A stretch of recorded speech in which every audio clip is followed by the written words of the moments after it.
How to Succeed, or Stepping Stones to Fame and Fortune, by Orison Swett Marden. Chapter 17. Stick. Patience is the courage of the conqueror. It is the virtue par excellence of man against destiny, of the one against the world, and of the soul against matter. Therefore this is the courage of the gospel, and its importance, in a social view, its importance to races and institutions, cannot be too earnestly inculcated. Bulwer. Perpetual pushing and assurance put a difficulty out of countenance, and make a seeming impossibility give way. Jeremy Collier. To bear is to conquer fate. Campbell. The nerve that never relaxes, the eye that never blenches, the thought that never wanders, these are the masters of victory. Burke. Let us then be up and doing, with a heart for any fate, still achieving, still pursuing, learn to labor and to wait. Longfellow. How long did it take you to learn to play? Asked a young man of Gerardini. 12 hours a day for 20 years, replied the great violinist. Laman Beecher's father, when asked how long it took him to write his celebrated sermon on the government of God, replied, about 40 years. If you will study a year, I will teach you to sing well, said an Italian music teacher to a pupil who wished to know what can be hoped for with study. If 2 years, you may excel. If you will practice the scale constantly for 3 years, I will make you the best tenor in Italy. If for 4 years, you may have the world at your feet. Perceiving that Caffarelli had a fine tenor voice and unusual talent, a teacher offered to give him a thorough musical education free of charge, provided the pupil would promise never to complain of the course of instruction given. The first year the master gave nothing but the scales, compelling the youth to practice them over and over again. The second year it was the same, the third, and the fourth, the conditions of the bargain being the only reply to any question in relation to a change from such monotonous drill. The fifth year the teacher introduced chromatics and thorough bass, and at its close, when Caffarelli looked for something more brilliant and interesting, the master said, "Go, my son, I can teach you nothing more. You are the first singer of Italy and of the world." The mastery of scales and diatonics gave him power to sing anything. "Keep at the helm," said President Porter. "Steer your own ship, and remember that the great art of commanding is to take a fair share of the work. Strike out, assume your own position. Put potatoes in a cart over a rough road, and the small ones go to the bottom." "Never depend upon your genius," said John Ruskin in the words of Joshua Reynolds. "If you have talent, industry will improve it. If you have none, industry will supply the deficiency." "The only merit to which I lay claim," said Hugh Miller, "is that of patient research. A merit in which whoever wills may rival or surpass me. And this humble faculty of patience, when rightly developed, may lead to more extraordinary development of ideas than even genius itself." Titian, the greatest master of color the world has seen, used to say, "White, red, and black, these are all the colors that a painter needs, but he must know how to use them." It took 50 years of constant hard practice to bring him to his full mastery. "How much grows everywhere if we do but wait!" exclaims Carlyle. "Not a difficulty but can transfigure itself into a triumph. Not even a deformity but if our own soul have imprinted worth on it will grow dear to us." Persistency is characteristic of all men who have accomplished anything great. They may lack in some other particular, have many weaknesses or eccentricities, but the quality of persistence is never absent in a successful man. No matter what opposition he meets, or what discouragements overtake him, he is always persistent. Drudgery cannot disgust him, obstacles cannot discourage him, labor cannot weary him. He will persist, no matter what comes or what goes. It is a part of his nature. He could almost as easily stop breathing. It is not so much brilliancy of intellect or fertility of resource as persistency of effort, constancy of purpose, that makes a great man. Persistency always gives confidence. Everybody believes in the man who persists. He may meet misfortunes, sorrows, and reverses, but everybody believes that he will ultimately triumph, because they know there is no keeping him down. Does he keep at it? Is he persistent? Is the question which the world asks of a man. Even the man with small ability will often succeed if he has the quality of persistence, where a genius without persistence would fail. "How hard I worked at that tremendous shorthand, and all improvement appertaining to it," said Dickens. I will only add to what I have already written of my perseverance at this time of my life, and of a patient and continuous energy which then began to be matured within me, and which I know to be the strong point of my character, if it have any strength at all, that there, on looking back, I find the source of my success.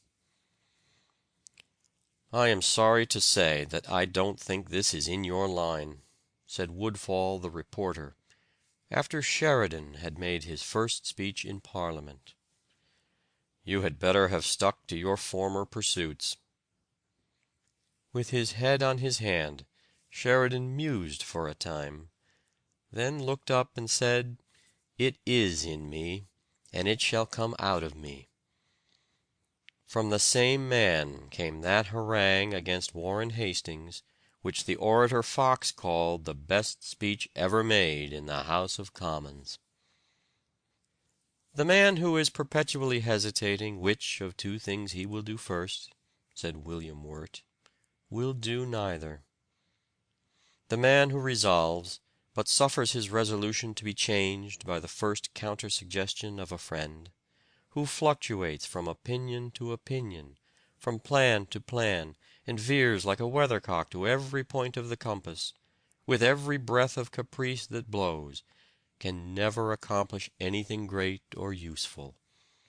Instead of being progressive in anything, he will be at best stationary, and more probably retrograde in all." Great writers have ever been noted for their tenacity of purpose. Their works have not been flung off from minds aglow with genius, but have been elaborated and elaborated into grace and beauty, until every trace of their efforts has been obliterated. Bishop Butler worked 20 years incessantly on his Analogy, and even then was so dissatisfied that he wanted to burn it. Rousseau says he obtained the ease and grace of his style only by ceaseless inquietude, by endless botches and erasures. Virgil worked 11 years on the Aeneid. The notebooks of great men like Hawthorne and Emerson are telltales of enormous drudgery, of the years put into a book which may be read in an hour. Montesquieu was 25 years writing his Esprit de Loi, yet you can read it in 60 minutes. Adam Smith spent 10 years on his Wealth of Nations. A rival playwright once laughed at Euripides for spending 3 days on 3 lines, when he had written 500 lines. But your 500 lines in 3 days will be dead and forgotten, while my 3 lines will live forever, replied Euripides. Sir Fowell Buxton thought he could do as well as others if he devoted twice as much time and labor as they did. Ordinary means and extraordinary application have done most of the great things in the world. Defoe offered the manuscript of Robinson Crusoe to many booksellers, and all but one refused it. Addison's first play, Rosamond, was hissed off the stage, but the editor of the Spectator and Tatler was made of stern stuff, and was determined that the world should listen to him, and it did. David Livingstone said, "Those who have never carried a book through the press can form no idea of the amount of toil it involves. The process has increased my respect for authors 1,000-fold. I think I would rather cross the African continent again than undertake to write another book." "For the statistics of the Negro population of South America alone," says Robert Dale Owen, "I examined more than 150 volumes." Another author tells us that he wrote paragraphs and whole pages of his book as many as 50 times. It is said of one of Longfellow's poems that it was written in 4 weeks, but that he spent 6 months in correcting and cutting it down. Bulwer declared that he had written some of his briefer productions as many as 8 or 9 times before their publication. One of Tennyson's pieces was rewritten 50 times. John Owen was 20 years on his commentary on the Epistle to the Hebrews, Gibbon on his Decline and Fall 20 years, and Adam Clarke on his commentary 26 years. Carlyle spent 15 years on his Frederick the Great. A great deal of time is consumed in reading before some books are prepared. George Eliot read 1,000 books before she wrote Daniel Deronda. Alison read 2,000 before he completed his history. It is said of another that he read 20,000 and wrote only 2 books. Virgil spent several years on the Georgics, which could be printed in 2 columns of an ordinary newspaper. "Generally speaking," said Sidney Smith, "the life of all truly great men has been a life of intense and incessant labor. They have commonly passed the first half of life in the gross darkness of indigent humility, overlooked, mistaken, condemned by weaker men, thinking while others slept, reading while others rioted, feeling something within them that told them that they should not always be kept down among the dregs of the world. And then, when their time has come, and some little accident has given them their first occasion, they have burst out into the light and glory of public life, rich with the spoils of time, and mighty in all the labors and struggles of the mind." Malibran said, "If I neglect my practice a day, I see the difference in my execution. If for 2 days, my friends see it. And if for a week, all the world knows my failure." Constant, persistent struggle she found to be the price of her marvelous power. "If I am building a mountain," said Confucius, "and stop before the last basketful of earth is placed on the summit, I have failed." "Young gentlemen," said Francis Wayland, "remember that nothing can stand day's work." America will never produce any great art until our resources are developed and we get more time. As a people we have not yet learned the art of patience. We do not know how to wait. Think of an American artist spending 7, 8, 10, and even 12 years on a single painting, as did Titian, Michelangelo, and many of the other old masters. Think of an American sculptor spending years and years upon a single masterpiece, as did the Greeks and Romans. We have not yet learned the secret of working and waiting. "The single element in all the progressive movements of my pencil," said the great David Wilkie, "was persevering industry." The kind of ability which most men rank highest is that which enables its possessor to do what he undertakes, and attain the object of his ambition or desire. The reader of a newspaper does not see the first insertion of an ordinary advertisement, says a French writer. The second insertion he sees but does not read. The third insertion he reads. The fourth insertion he looks at the price. The fifth insertion he speaks of it to his wife. The sixth insertion he is ready to purchase, and the seventh insertion he purchases. The large fees which make us envy the great lawyer or doctor are not remuneration for the few minutes' labor of giving advice, but for the mental stores gathered during the precious spare moments of many a year while others were sleeping or enjoying holidays. A client will frequently object to paying $50 for an opinion written in 5 minutes. But such an opinion could be written only by one who has read 100 law books. If the lawyer had not previously read those books, but should keep a client waiting until he could read them with care, there would be fewer complaints that fees of this kind are not earned. We are told that perseverance built the pyramids on Egypt's plains, erected the gorgeous temple at Jerusalem, enclosed in adamant the Chinese Empire, scaled the stormy cloud-capped Alps, opened a highway through the watery wilderness of the Atlantic, leveled the forests of the New World, and reared in its stead a community of states and nations. Perseverance has wrought from the marble block the exquisite creations of genius, painted on canvas the gorgeous mimicry of nature, and engraved on a metallic surface the viewless substance of the shadow. Perseverance has put in motion millions of spindles, winged as many flying shuttles, harnessed thousands of iron steeds to as many freighted cars, and sent them flying from town to town and nation to nation, tunneled mountains of granite, and annihilated space with the lightning's speed.